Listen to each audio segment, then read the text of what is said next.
guys, it's Sophie. So I'm going to be doing the Booktube Oldie tag today because I'm nearly up to 6 years on Booktube now. So I think I definitely qualify. And I thought I'd do it whilst making a wreath. I will show you in a second. I've gathered wreath making materials. I've never done it before, I don't really know what I'm doing, but I thought let's just try it. And I thought that could be fun and Christmassy.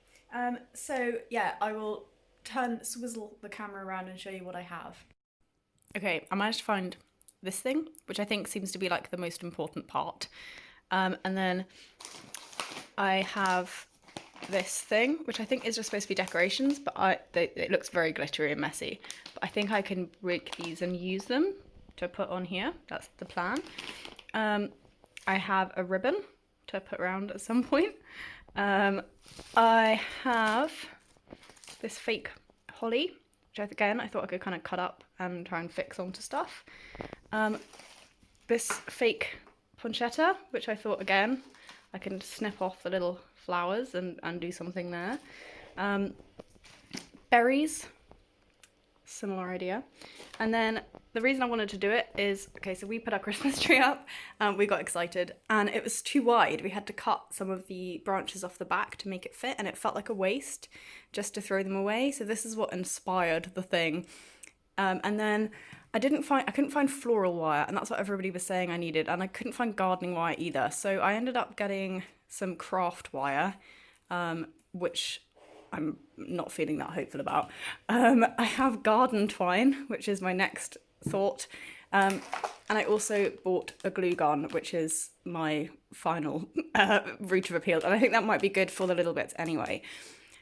So I'm just going to try it. I'm going to answer the questions, chat through. I'm probably going to end up doing, because I think this might be a long process, is like answer one, carry on doing the thing I'm doing, and then go on to the next question for the next bit of the wreath. So let's see how it goes.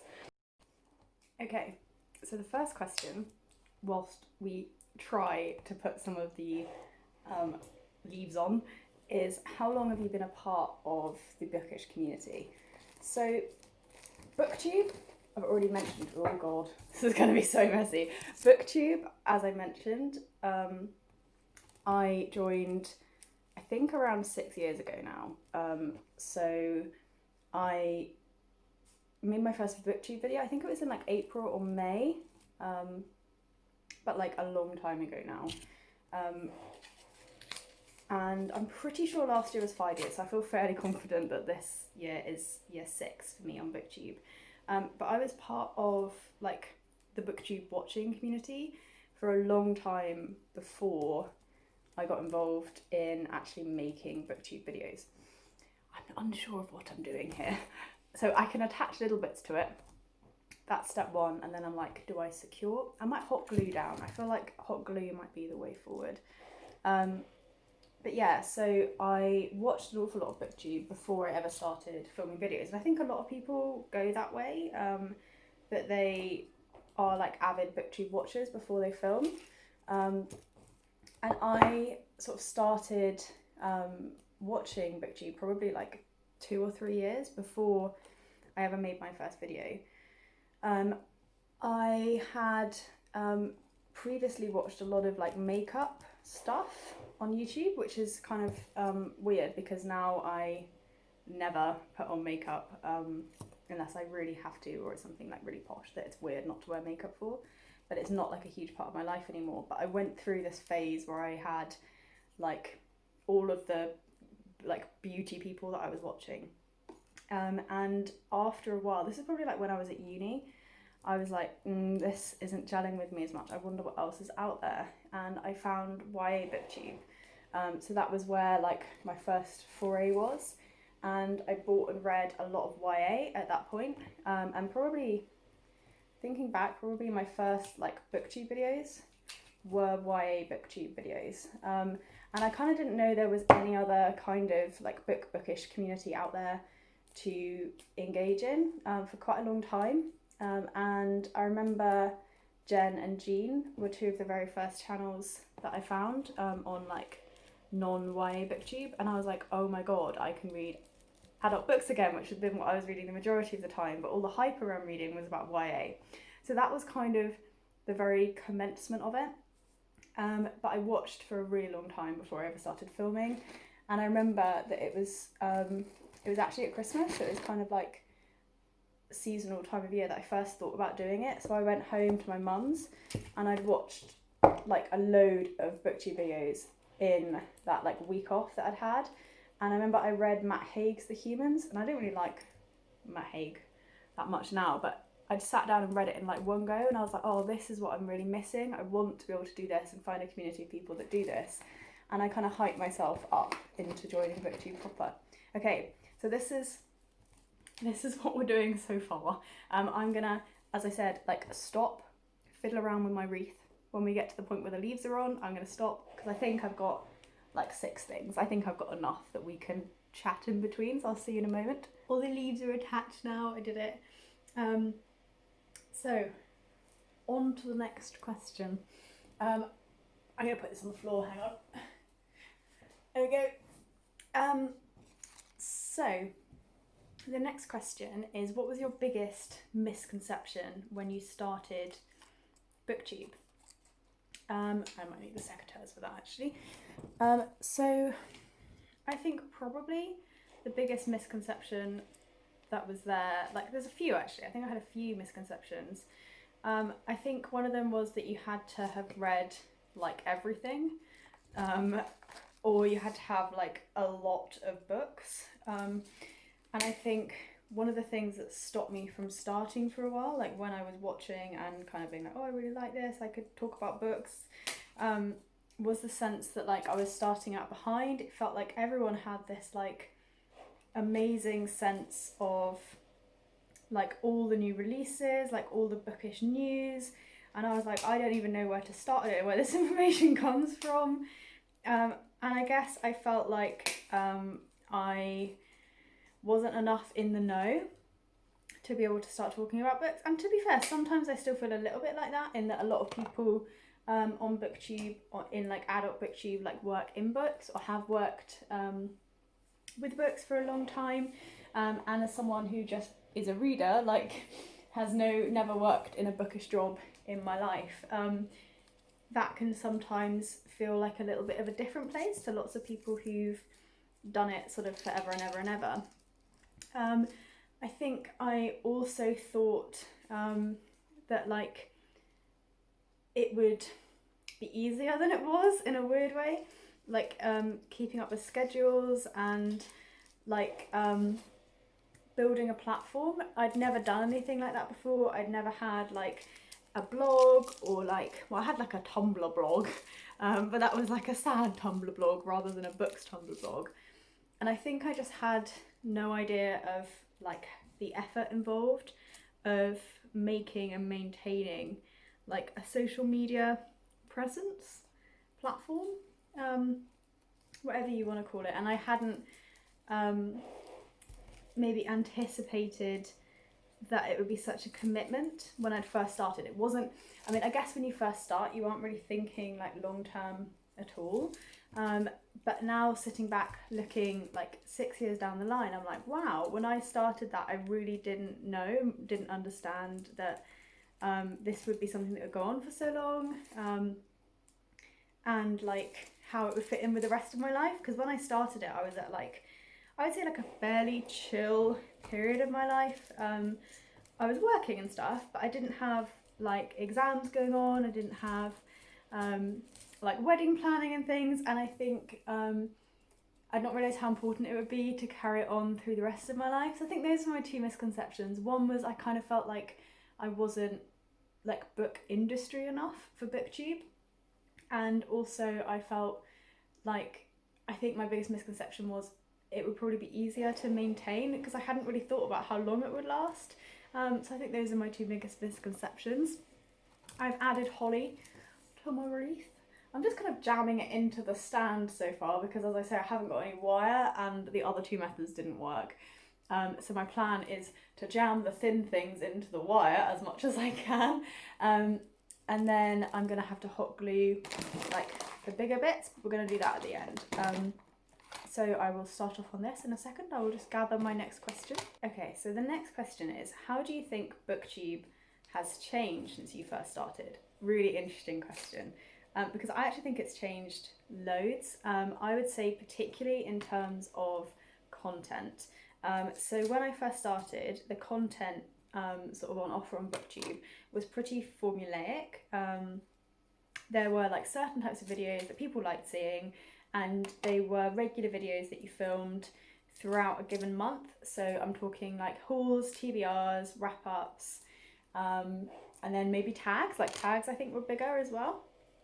And that has fallen away like so dramatically now that if I see someone doing like a TBR, I'm like, oh, must be a particularly special TBR, because we tend not to make them anymore.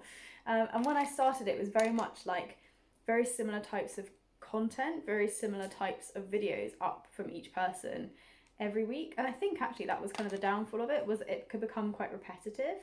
And now, after having had kind of the COVID break, I'm seeing a lot more like inventive content, which I'm definitely here from. I think that's partly down to creators taking a more like, a different stance on the way that they are creating their videos. But I also think it's probably demand, that after a while you could get bored of saying the same things over and over. I think it's changed also, like, not as in like Booktube itself, I suppose, but like the way Booktube is maybe perceived has changed. I feel like it's maybe taken more seriously by people outside of YouTube now.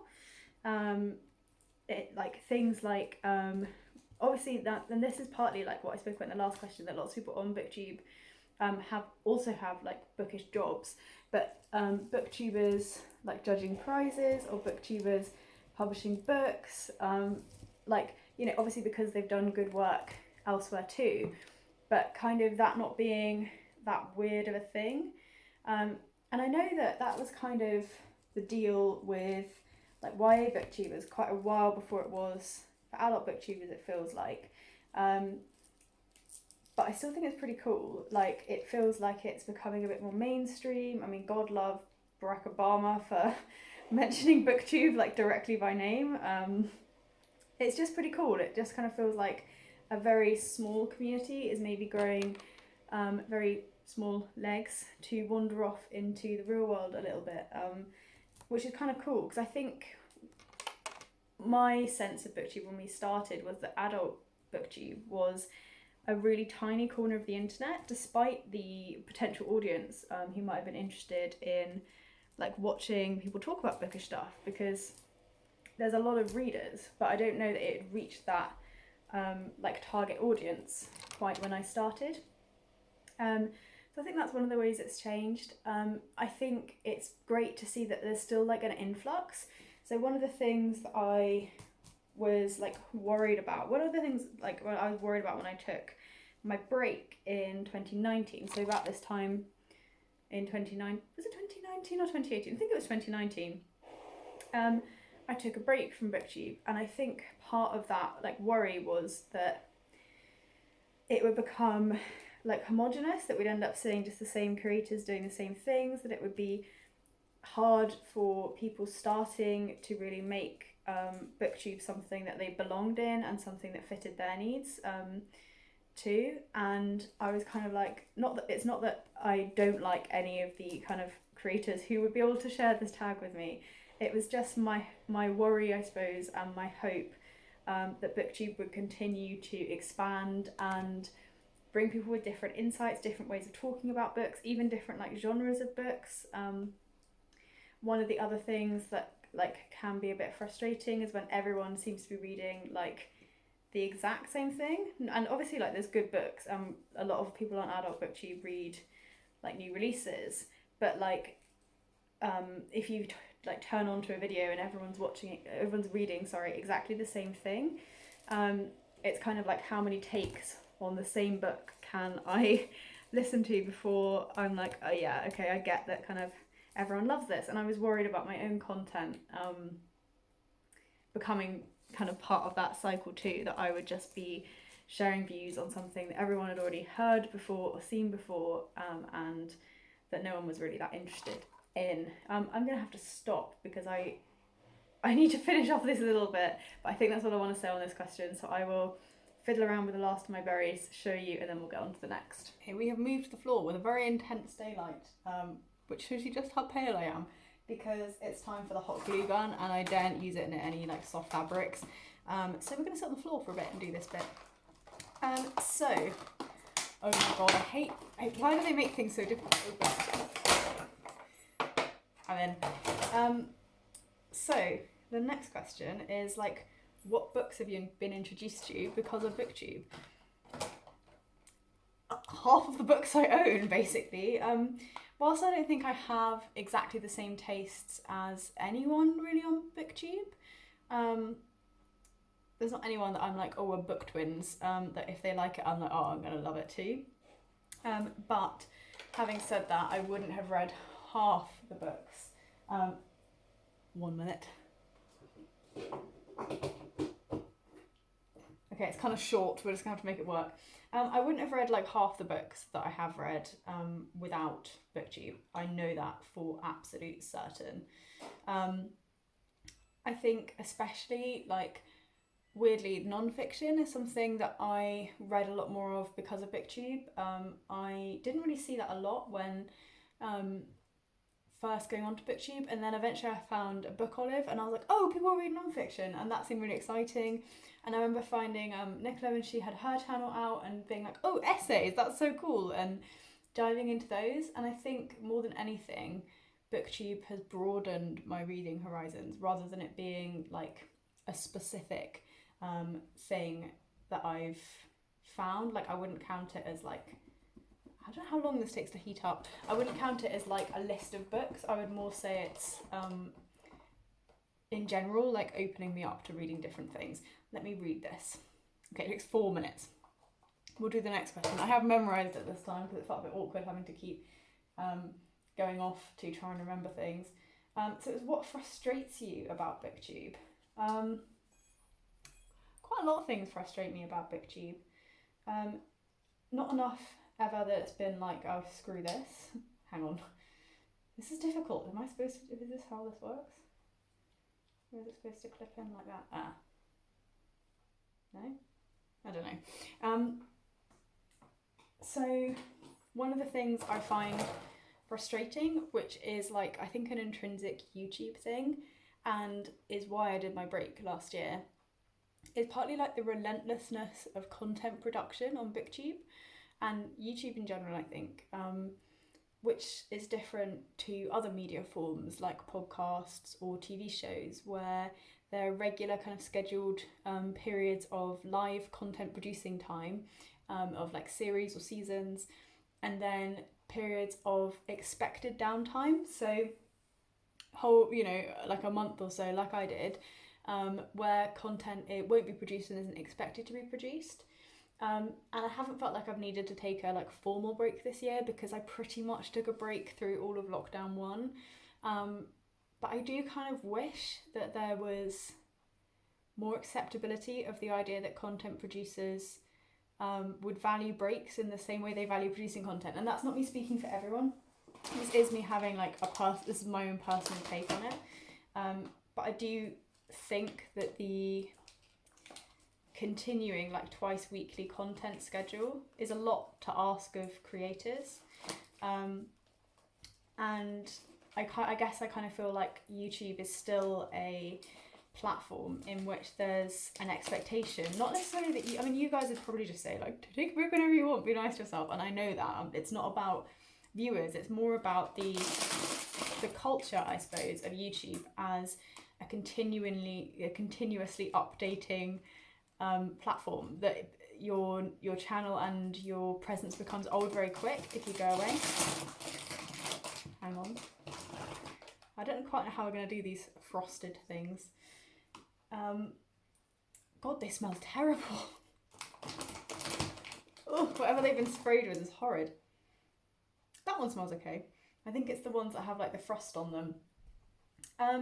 Yeah, so I think that's one of the things that frustrates me most about it, like generally, like the way that it's set up.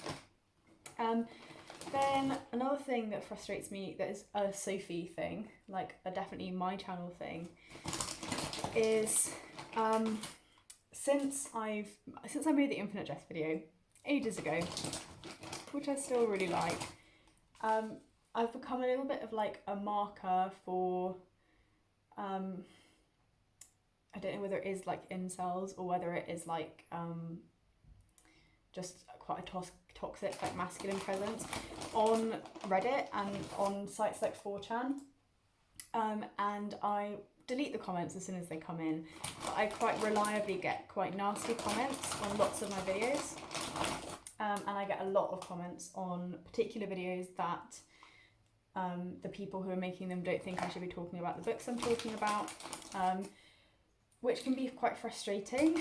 And I dislike the fact that because I wanted to talk about a book I enjoyed, I've somehow made myself a bit of a target for a group of people who are very invested in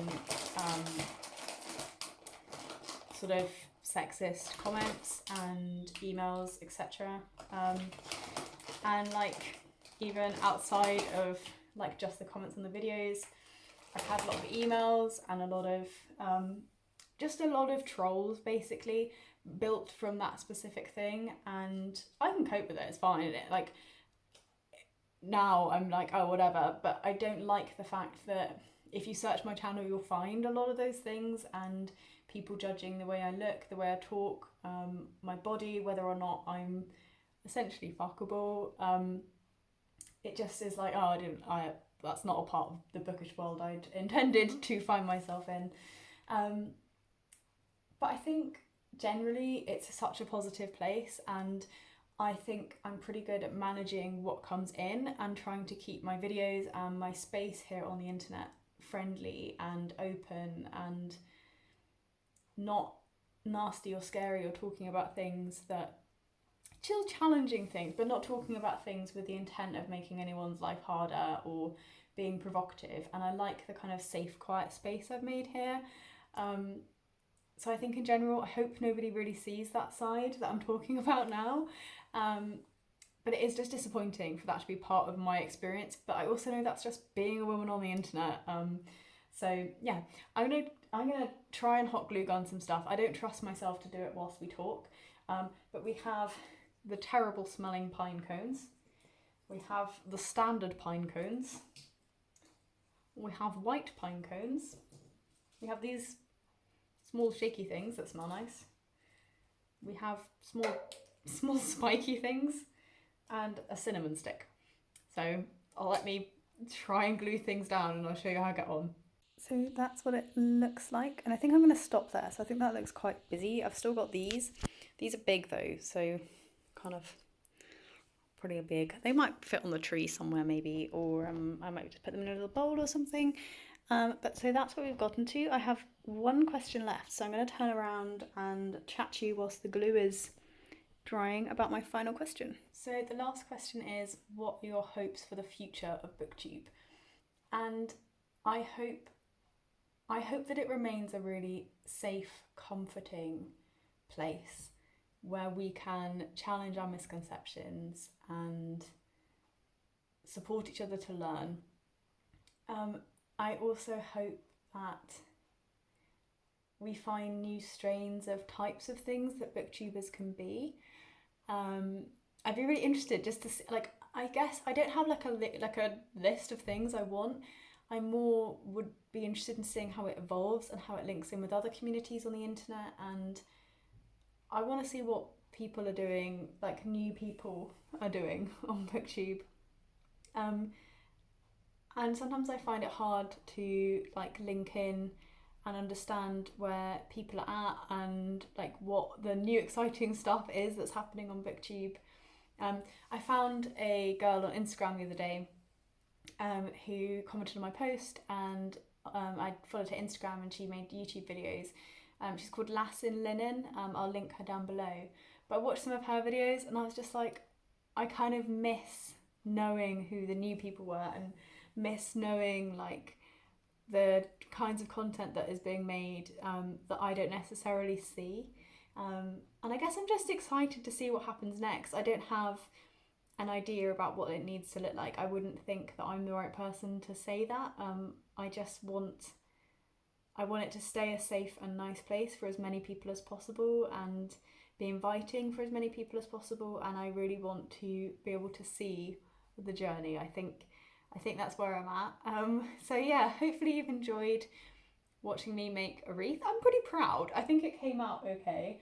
I still have to try and put the ribbon around it, but I need to hold it up and make sure it all stays attached first. And then I'm going to try and hang it before Tom gets home from work.